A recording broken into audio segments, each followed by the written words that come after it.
Hello and welcome. You're here with Brothers Forge Gaming, and today we're taking a look at Elevator Action on NESQuicK. Elevator Action is an original black box game, an arcade game ported to the NES. Some say that this is a really bad port. It is a Taito game, so if you can get that another way on like a Taito collection, I believe there was ports to like Spectrum, Commodore, some of those other more PC-based home console systems. I'm not too familiar with any of those ports. I actually like the NES port of the game. It's been so long since I've played it in the arcade, it's hard to tell you, how close it is to the original. But the controls are tough. Getting into the doors are tough. Whether that was the case in the arcade or on any of these other systems, I'm not too sure. If you know, let us know in the comments. Let us know your experience with the game, whether it be on NES or any other system or the arcade. That'd be great.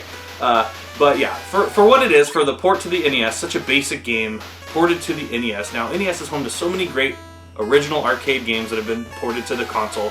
One of the best ways to capture that original feeling at home. And they did a pretty good job with it.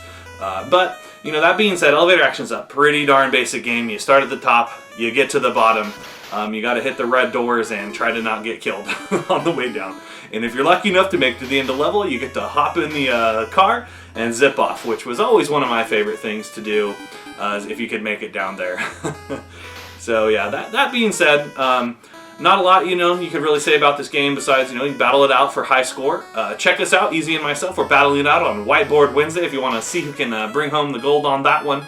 But yeah, as it goes for a port to the NES, not a terrible game. You can get it in 5-screw.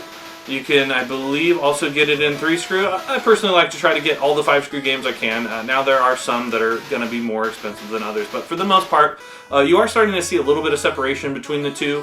And on the vice versa, some 3-screws are more valuable and rare than, say, the 5-screw that is more common. So that gets real convoluted and confusing. I wish I knew more about it. But I just like to know, I like to collect the 5-screws. They look nicer on my shelf lined up. They don't have those tabs on the top. So as far as collecting goes, it's a cool game. It's an original piece of, video game history in terms of what it was to play games in the arcade. Is Taito one of the top developers for games of its kind and just games of that era? Anytime you see that name, just grab it up if you don't know.